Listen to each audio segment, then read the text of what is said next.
Hey guys, Game Hunter here, and today we're looking at a new game which is very obviously portrayed on the screen right now. It is called Wizard's Lair, and it is developed by a dude named Devlin, and Devlin was kind enough to provide me with a key to playing the game on Desura. So thank you very much, Devlin. And also, because I completely forgot that he had given me one back when I had originally decided that I would at least play this at some point before 7DRL decided to rear its head. I actually have a spare copy. So, just to be quick about it, whoever makes the most interesting comments, I'm not necessarily saying funny or quirky or clever, but just because I'm a comment sort of guy. If you find this game's cool and stuff, try to be informative, inquisitive, and overall enlightening with your comments stuff. So, and I will, hand it out to the person who I think does the best job at that or something. So let's go ahead and get started. So we have arrow keys to move, space to confirm, stuff, or skip turns, or activate things. Shift to cancel, tab to show minimap, and then otherwise to do stuff. And you can also use a controller. Is that like a... It's very Nintendo controller looking. And we got options, the best options of all. Clear quest logs. Huh. Oh, there's quest logs. There's quest... Wow, okay, there's quest logs. That's interesting. So we start a new game, and... Rodney. No, I think we're going to have to go with something else. We're going to have to go with... It's... Want all. I like that name. Okay. And we can go ahead and choose a person that we want to look like. Well, I guess if I press this really fast, that's who we're going to look like. Alright. That's... Man, I don't even know. That's kind of swashbuckly, but with a trident for some reason. A chill run... And let me turn on some music. A chill races down your spine as you approach the entrance to the dungeon, and the words of inn's patrons fill your mind as you dismount your horse and stare at the large wooden door. The walls change as you descend. Making maps is useless. The monsters attack you relentlessly without fear. You'll need a keen eye. The traps are devious and well hidden. The wizard wields power no mortal has ever seen, and live to tell the tale. Incredible treasures await those who are brave enough to descend.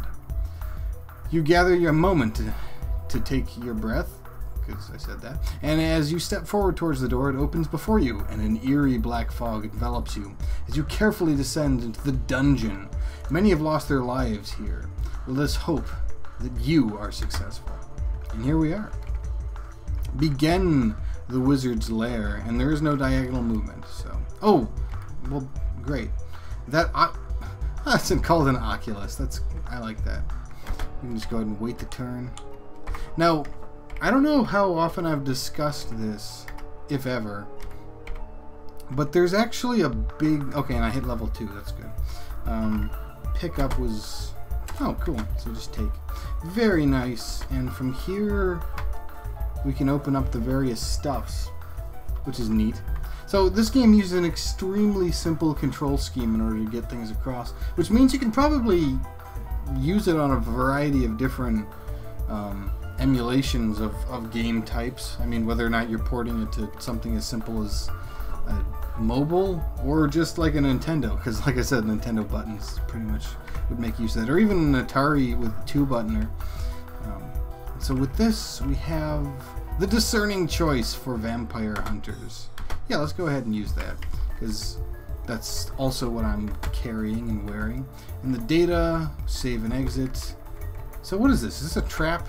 Oh, that was a trap. Yeah, I just wanted to make sure. You'll have to excuse my want to do that. So I just picked up a death scroll. A full... Okay, so the stuff isn't self-ID. But since this game has a number of roguelike features in it, this is probably a great time to discuss them. Because normally... Oh, I can't carry any... Oh, this game has a very limited inventory. Okie dokie. So I'm going to have to keep that in mind as I do things. Like mushroom, plus 10% food. Where is my food? I mean, I'll eat. Oh, okay. It's right there. And then we got a shuriken. The item reveal, which is probably for... Oh, and then the mini-map, you can just hold down to see things. Very cool. I like it. Oh yeah, I am out, aren't I? The mace. Ooh, and alright, well, okay, the glaive. Wow. Wait, the glaive is a... Huh. I was expecting it to be a throwable, but it's not. So what about the mace? Mace is crap. The mace is crap. Maybe, I mean, if I use the glaive, for instance, and that's quite obviously a trap. Where are the enemies? Man, this is pretty sparse in the end there, wasn't it? And it looks like HP does regenerate. Ow! Ooh, bubbling acid. Plate mail became weaker trap. I need to pay a little more attention to the potential traps that lie in wait for me. Yeah, I mean, they're obvious enough, but if you're not paying attention, you run on them. So, you know, that's a good way to do it. That's a good way to do it. I'm going to guess the short sword isn't quite as good. So, oh, yes, enchant armor hex, yeah. Enchant armor. Oh, I do have something, because I just lost my... I guess I could turn the music up a little bit if you guys like it so much. Wait, where's my mouse? Oh. Hold on a sec. Can I... Well, oh man, that is weird. Because my mouse exists. Oh, there it is. Okay. That's weird. The mouse decides to kind of exist, but doesn't. Oh, that's weird. Oh, okay, good. I think... I think I saw it for a sec there. Are we good? Okay, we're good. Oh, that was weird. Yeah, the mouse doesn't show up for some reason. Anyway, let's go ahead and use enchant armor to get my armor probably back to normal-ish. Speaking of which, yeah, plus 15% defense. And that's what it is, and that's all that it is. I think I have, what, 3 of these? Yeah, let's just use one. Read it up. So now we can potentially see all the items on the map. You sense the presence of items. Maybe you only sense the presence of items near you. We'll have to see if there are any more items even gettable here. But yes, as I rudely interrupted myself on several occasions, we might want to just discuss the various elements that are being used here. And I guess the first one that I wanted to think about was the topic of identification systems. And it's really it's a strangely hesitant topic for many people experienced in the roguelike genre, because some people almost feel like a roguelike isn't a roguelike unless you have the identification system, whereas, you know, other people just can't stand the fact that they still exist in these games. And I mean, my take on it is that you really wait, your trap reveal, wait, what? Oh, okay, it's a mushroom trap. That's neat. It's kind of ironic that it would be the trap scroll that turned into that, but okay. Let's go ahead and eat it, because I should probably always eat them if I can afford to, or if it makes sense, the most sense to. Is that just an alien? Oh, it's a skelly. Skellymancer. Skelly doodylicious. So ring mail. I guess I can see if this is better or not. 8%. No, it is not. So, I'm kind of, well, okay, so I guess if to just say one thing that would be nice would be if you could be able to read the description of an item on the ground in some way, shape, or form, because otherwise you just have to grab it from the inventory, and that can be a bit of a pain. Ooh, bot locks. See, for example, if I want to see if this battle axe is better, oh wow, that's 100%er. My goodness. So the battle axe is 12, not as good as the glaive, so then I just drop it. But that took a number of actions in order to pull off, which, you know, it's a bit troublesome. So I just read it. Okay, and now you can see that the items actually exist. So here we go. Sure, getting a lot of item reveal items. That is certain.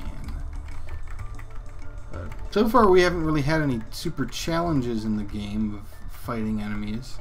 I'm hoping that it will become challenging soon enough. You know, having enemies with different abilities, different properties, different whatevers you call them. Because otherwise the game just kind of has a certain... it's pretty much, you'd call it a monotony, because it doesn't really... It gets repetitive, so that's what goes on there. Oh, whoops. I used the wrong item, didn't I? Enchant that armor! Alright, so is it... Okay, now it's a +1, because originally it was a -1 when I enchanted without actually looking. So there we go, and now we got +1, +1. I don't know how quickly you get better stuff in this game, so I will keep things alive with what I currently have. Mostly also because I have a very limited inventory in this game, so that's something to worry about as time passes. You know, am I going to want to have healing items? I think I will, so I should probably just burn the other items that I end up having around. So yeah. Yes, indeed, horrific. So anyway, back to the use identification systems. And in fact, there's an entire roguelike radio. Oh man, an elven half-plate sounds like it would be good. If I drop... Yeah, okay, so that's part of my inventory. Oh yeah, that's just better. It just is. By a lot. Goodness. The use identification system, they have to be interesting to be good. Because... Oh man, and I haven't played NetHack here. I've actually played NetHack, and that's one of the games. As a matter of fact, I got a PM from a guy who was saying it would be very interesting to see a person who's never played NetHack, you know, try it out. And fortunately, I will not be able to do it that way because I have already played it. It was after Doom the Roguelike, which some of you may know is kind of my big roguelike that even got me started in the first place. After that, I think it was after that, I actually played NetHack for a month or two and enjoyed it. And after a while, he said, "Oh, I'll just take a look at some spoilers." And then after I looked at the spoilers, I'm like, I don't really feel like playing anymore. So, and that's how it is for me. Just, I really shouldn't ruin a game for myself like that, because it's no fun to ruin a game for yourself like that. Let's go ahead and, yeah, let's not eat that. Let's try to eat the mushrooms up as best as I can. Another potential option would be, yeah, I mean, action would be look at something on the ground, do that thing on the ground would be nice. Darn it, see, I just kind of threw myself off there for a bit, just the way that worked out. So really having that would be great. And the reason I bring this up is because I think originally when Devlin came to me about this game, he kind of wanted developer, well, just grand old suggestion type stuff, which, you know, so that's kind of what I'm doing right now. Which is why I might seem a little heavy on it, and I mean, this might be just a good crash course in me trying to explain what I think would make the game better. Oh, great. That's arrogant GH on our side. I only bring this up because I have been playing these games for a while, and I figure I at least have a good sense of what makes these games, some games better than others, for example. I mean, ow. Ah, man. Oh, my elf bread turned into a mushroom. Great. Fantastic. Let's just go ahead and eat it then. I'm 2% away, but whatever. I want to see what Blaze does after all. If we fight a tough enemy or something like that.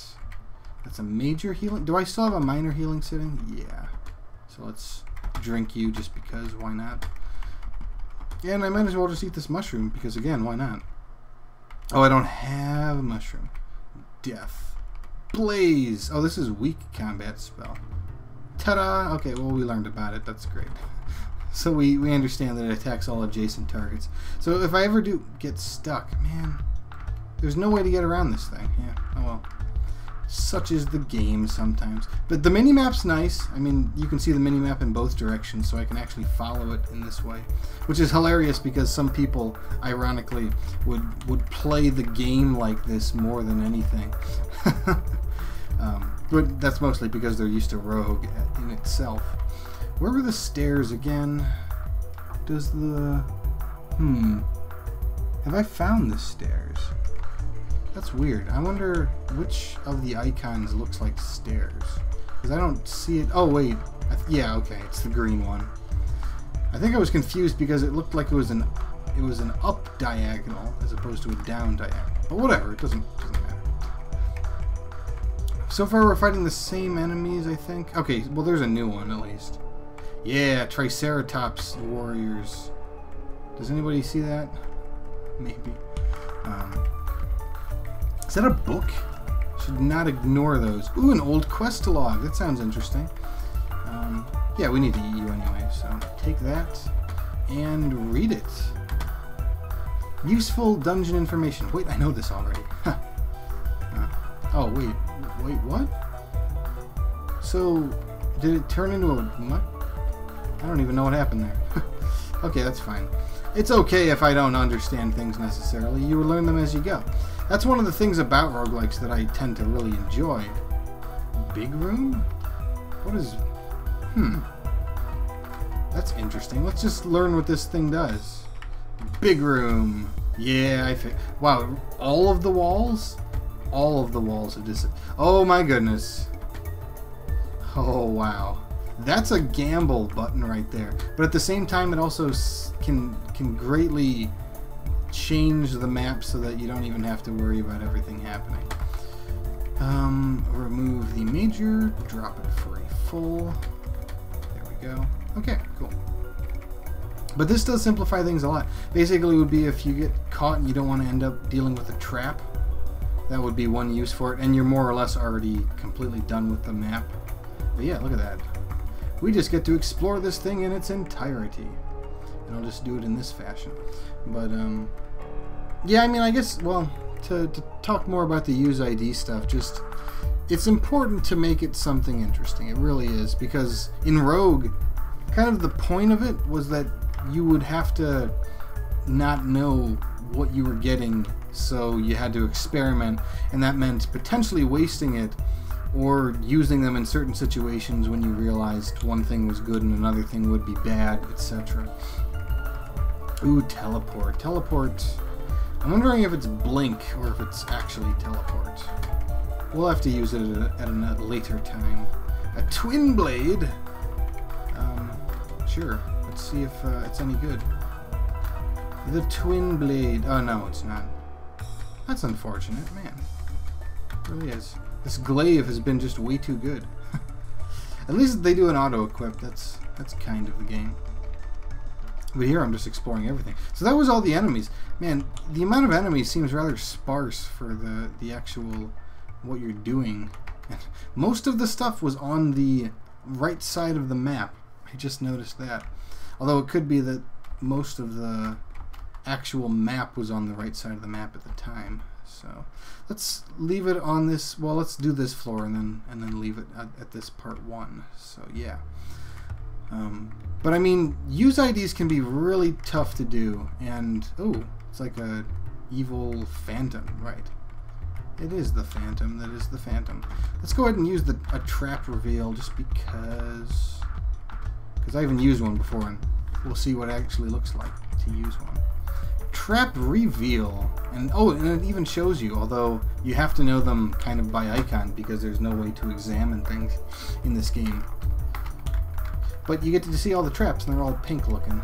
They're all fuchsia, magenta, brick red, purple, pink wood colors. I like the little icons. The icons are nice.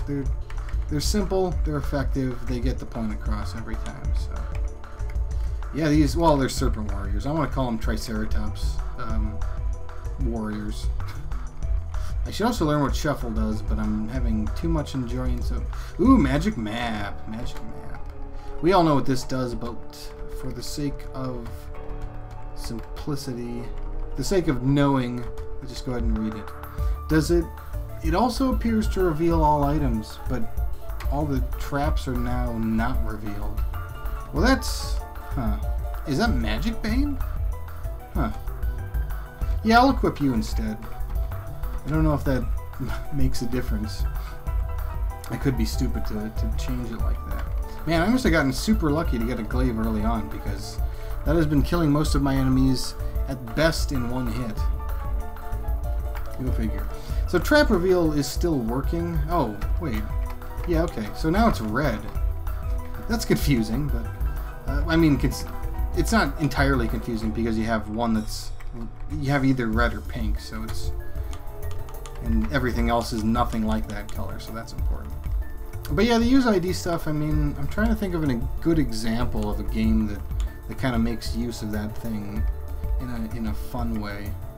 But it's, okay, good old quest log. Wonder what it says. Wait, I know this already. And so, yeah, it just crumbles into nothingness. Okay. What's... Oh! Pitfall trap. Great. Well, so that means I finished the level. I more or less had finished the level. But, I mean, that's... Chance. Yes! Take that chance! It waves its finger at you and vanishes. Okay, well, I guess something... Oh, my elven half-plate got screwed up. So that's no good. It's never any good for that to happen. Trap reveal, food ration. Oh yeah, my food is kind of being an issue right now, isn't it? So let me just eat it real quick. It's what, 50%? Yep, 50%. Predictable. Anyway, this has been Game Hunter, playing Wizard's Lair. Join me next time when we talk more about games and they're doing stuff. And if you want me to talk about just basic roguelike elements that this game is showing and how well it's doing them and things like that, let me know what ones you want to. I guess I'll always leave you with a kind of question so that this little contest thingy for the game key, whatever, isn't kind of just random-ish. Anyway, let me learn how to save the game. Save and exit. There we go. And there it is. So yeah, until next time, keep playing those roguelikes, guys, and take care.